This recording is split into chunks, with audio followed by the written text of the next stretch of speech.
The gate drops. It looks like Tim Pole is able to make a good start down that inside line, but it's a crash down into turn 1, and it looks like the 23 of Kabakiv has been able to take that lead, but you can see how many riders have been caught out down in towards turn 1. We saw David Cyprian caught out in final 1. He's been caught out again in final 2.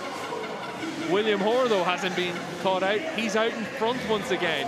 So Hoare, despite that reverse order for final 2, immediately hits the front here in final 2 on that number 80 machine, the red plate designating the championship leader. He's the race leader as well in front of Kabakiv. These two, of course, finished in those top 3 spots in final 1. Henschel comes across the line in third. Leon Henschel, of course, had a really strong performance in Germany. Just missed out on the overall podium, but he's been able to finish in the top 3 on 4 occasions so far this season. Sorry, 3 occasions so far this season, vying for a 4th here in final 2. But Hoare taking that outside line through the sandpit, and he's got that lead over Kabakiv. Tim Pole, though, he's down in 7th spot. And a Pole will know that he needs to make up this ground on William Hoare. Hoare needs to leave here with a 60-point lead over his nearest pursuer to be able to claim the championship here in Hungary. As it stands right now, he's put himself into a great position to claim that first world title. Hoare now just coming through in towards the rock section in front of Kabakiv, the Bulgarian rider. Nice and smooth on that outside line. A little bit of a paddle through the rocks. But Kabakiv, we saw him fade in the second half of final 1. He knows how important it is to make sure that he's nice and smooth through these sections. When you've got such a lead over Leon Henschel, it's crucial just to make sure you can pick up those all-important 17 points for second spot behind Hoare. Kabakiv across the line just under 6 seconds behind Hoare. So Hoare now with 4 minutes and a lap remaining knows that he needs to just be avoiding making a mistake.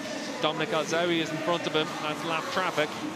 As Kabakiv comes through in towards the rock section, Leon Henschel and Adrian Yakon are 3rd and 4th. Yakon on that number 12 KTM. He's had a good weekend so far here in Hungary, and he looks to be on his rookie season really making a big step forward. It looks like David Cyprian's had a problem, and you can see Kabakiv down through the sand pit into the fire pit, and Kabakiv now trying to get himself going again. He's lost ground. He's behind Adrian Yakon, and that should put him down into about 6th position. Henschel through into 2nd spot. Now William Hoare still comes out in front by 15 seconds. Hoare has this race in hand as long as he can avoid making mistakes. Henschel in 2nd, Yakon 3rd, and it looks like Kabakiv fell all the way down from 2nd to 7th after making that mistake from the sand pit into the fire pit. Henschel through the rock section, nice and easy for Leon Henschel on that number 61 machine. Behind him, we've got Adrian Yakon and also Zigovac, the home rider, cheered on here by the locals. See the lap traffic just making sure to get out of the way there of Leon Henschel after making a mistake through the matrix. And Henschel manages to get through there. Henschel slightly faster last time around than Will Hoare, but with a lead of over 15 seconds. It's a bit academic right now for William Hoare, but it's all about what happens behind. Tim Pole is down in 6th spot at the moment.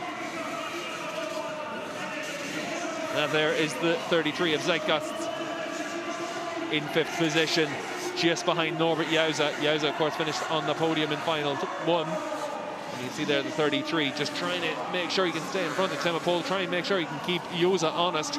Tim Pole taking over the log into the sandpit, not quite able to use that for momentum. It looks like one of the riders has stopped through there. Was that a lap rider, or was that any of the leading riders? It looks like it's just a lap rider. Henschel comes through in 2nd.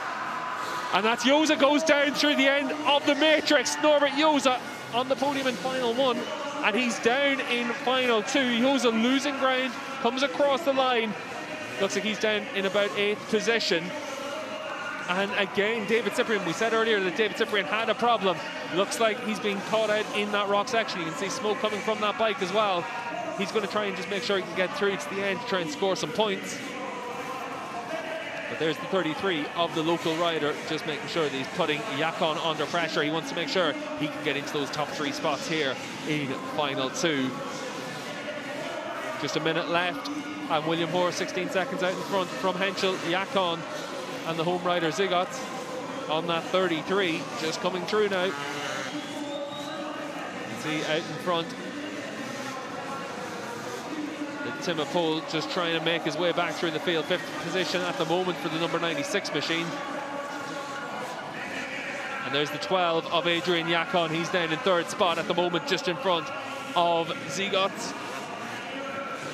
Zigovic's trying to close that gap through the sand. It looks like Zigovic has gone down the home rider, down through the sand section, through that sand section. It's so heavy for the riders, and it looks like he's been caught out through there. Kabakiv, he's a lapped rider now, having been a front runner at the start of the race, and another mistake for Kabakiv through the matrix. Adrian Yakon now comfortably in 3rd position, on course for 15 championship points, the rookie. When William Hoare comes through the next time, he should be starting his final lap of final 2. And you can see here with Yakon, he's just trying to make sure he's mistake-free. Timo Pol is up into 4th position once again. And you can see here with Adrian Yakon just coming through in towards the fire pit. Yakon 3rd spot at the moment. Big gap between himself and Leon Henschel in 2nd. Henschel just coming through to start his lap. And it looks like it's around about 6 or 7 seconds between Henschel and Yakon. Yakon comes across now, it's actually 8 seconds. So Leon Henschel very comfortable out there on the penultimate lap. Rinaldi up in 4th now in front of Timo Pol. This is William Hoare just about to come through the matrix section and start his final lap. Just been giving the last lap board now. And William Hoare very much on course for another victory, on course for another 20 points, and on course to extend that championship lead and move ever closer to claiming the Junior World Championship. Hoare half a lap from home here in final 2. And as we've seen so many times through the course of this season, he's just looking so comfortable out there. He's not looking like he's going to make a mistake. Just looks like he's riding well within himself just to make sure that he's able to get this bike home. It's all about being able to finish this race as fast as possible for William Hoare, but as safe as possible, and that's exactly what he's doing. And Hoare through the matrix section, a little bit of a bobble through the matrix, but Hoare's going to come across and take the 20 points for victory here in final 2. And Hoare now moving ever closer towards that World Championship. Henschel is running in 2nd spot. He's just about to come through the matrix to finish off this race and claim those 17 points. Timo Pol, he's down in 5th spot at the moment. Henschel claims that 2nd spot. That is Timo Pol just coming into the start of the matrix, but Adrian Yakon, the rookie, trying to claim 15 points for 3rd. Does that Adrian Yakon. Rinaldi is through in 4th. Timo Pol comes through in 5th position, loses another 9 points to William Hoare. That gap now gets up to 59 points for William Hoare by my calc. And for William Hoare, he knows he needs to leave here with 60 points, so he is very much on the verge of winning this Junior World Championship here in final 3 in Hungary.